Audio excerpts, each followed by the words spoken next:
Given the fact that this story is older than every current nation on Earth, there will be spoilers in this video, not just of Homer's epic, but of the creative liberties Nolan has taken.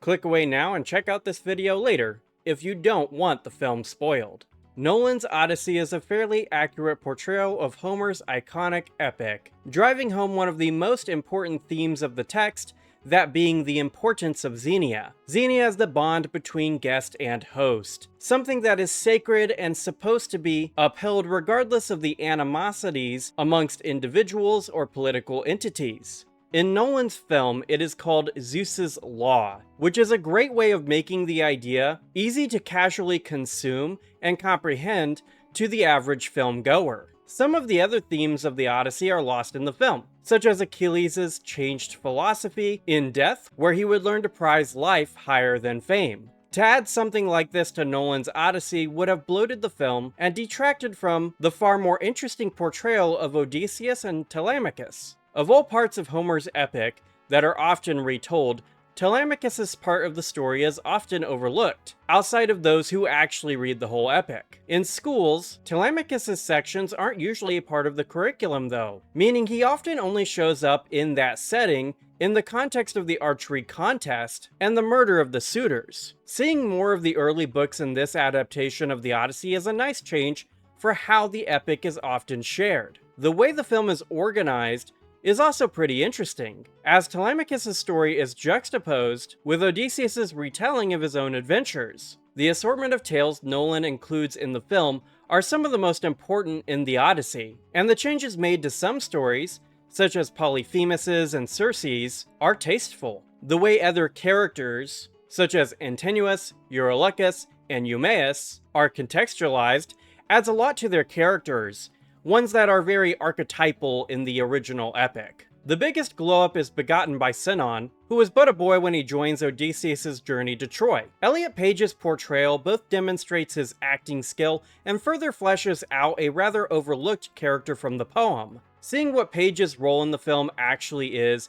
confusing only because of the outrage surrounding Nolan's casting of him, something we'll be getting to shortly. Sinon is the one that tells Odysseus of Antinous' betrayal, so building him up better makes a lot of sense for a film that is inevitably going to have to cut several parts of the epic. The epic was intended to be told in chunks anyway, and the idea of smashing it all down to a couple of hours likely never crossed the minds of the minstrels who would have sung it. Other characters that have a limited role in the epic, such as Helen of Sparta and her sister Clytemnestra, are also tastefully done in the film as well, demonstrating their separate righteous rages. Helen is denied freedom of her ability to choose who she is allowed to love. In Nolan's retelling, Menelaus scars the left side of her face, saying with extreme vitriol, she only has a face to launch 500 ships now. It is a good change, as it makes the quiet, shaking rage Lupita Nyong'o expresses the quiet before the storm.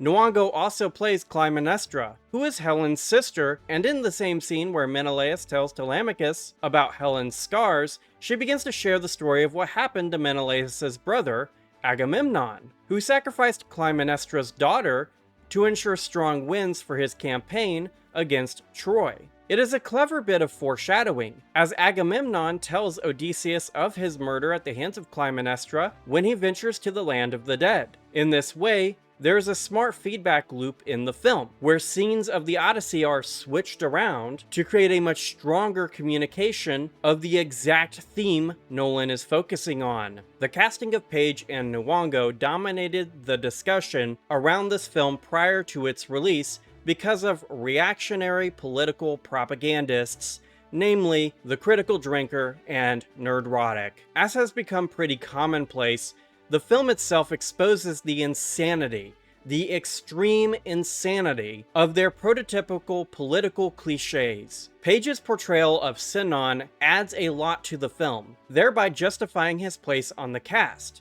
Nyong'o has relatively few lines in the movie, and the vast majority of her acting is non-verbal, something most people would fail to do properly, considering the way rage is shown via her eyebrows, her eyes, and her subtle shakes.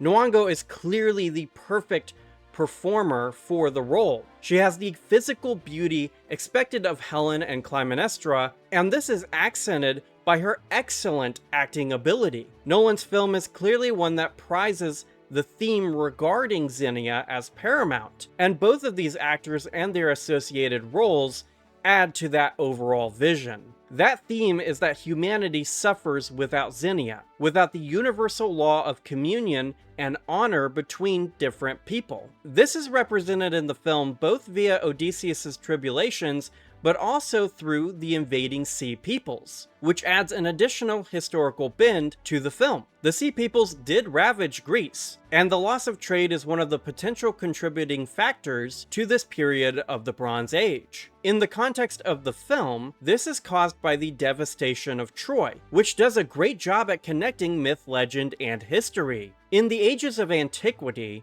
myths and legends were the original histories. So this element of how the story in the film is told is quite clever, especially with how it drives the theme home. Hubris is an important part of the Odyssey, and it still exists in this movie. However, its overt presence in Odysseus' adventures is diminished slightly. Instead of boasting after popping Polyphemus' eyeball, he instead rubs salt in the wound by shooting another arrow into it. This change lessens the motif of hubris because of how Odysseus proudly stamps his name on the action, despite the fact that he had done the act under the guise of no man. Considering Nolan's preferred theme, this change makes sense and is a shift that doesn't harm the overall adaptation.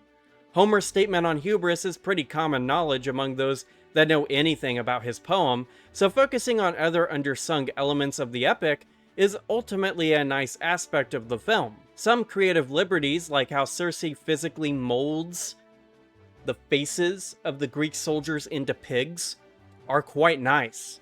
That particular change, especially with how Circe says that she is only exposing their true faces, foreshadows their eventual crime against Helios by gorging on his flock. The gluttony that is their fated death is shown in this Circe scene. Another great scene is how Calypso's removal of Odysseus' autonomy is shown. In some ways, it reminded me of the main theme in Obsession, which kind of demonstrates how far back the exploration of bodily autonomy goes. Perhaps the best creative change is the ending. Instead of showing Book 24, which would be harmed by the cuts made in this adaptation, Nolan sets up a pleasant retirement for Odysseus and Penelope, where they sail into the unexplored western seas to lay the souls of Odysseus' crew to rest. This ending is excellent, as it passes the kingdom of Ithaca to Telemachus, while also sunsetting Odysseus' penance. It is a satisfying conclusion to an adaptation of an epic that is likewise epic itself, and demonstrates a higher degree of knowledge regarding Homer's work and creativity than any of the political reactionaries will ever have themselves. You've been watching Rail Deal Reels, and this is the first video on this channel. This is my second channel, a sister show to Rail Deal Games, and I'm excited to extend my analytical eye to the scene of cinema in addition to my many years in gaming spaces. My plans as of this moment in time is to review all new movies I watch in theaters relatively soon after I get around to them, commenting on discussions in the cinema sphere, and sharing in-depth analyses of movies and TV shows that are dear to my heart. Right now, I'll be keeping a release of one video every 2 months for sure, with these smaller reviews peppered in whenever I have the time to go to the theaters. The 2005 Doom movie will be my first such in-depth analysis. Look at that thing! And after that, I'll be taking a deeper look at Buffy the Vampire Slayer. Isn't that bizarre? Aren't you just going, ooh? If any of that piques your interest, stick around. You'll probably like my other and future work. Also, feel free to check out my Rail Deal Games channel and keep your eyes peeled for Rail Deal Reads, which will be a book analysis channel, operating off of a similar release cadence to this one. Regardless of what you choose to do, thank you for keeping it real with Rail Deal Reels, and have an awesome day, everyone.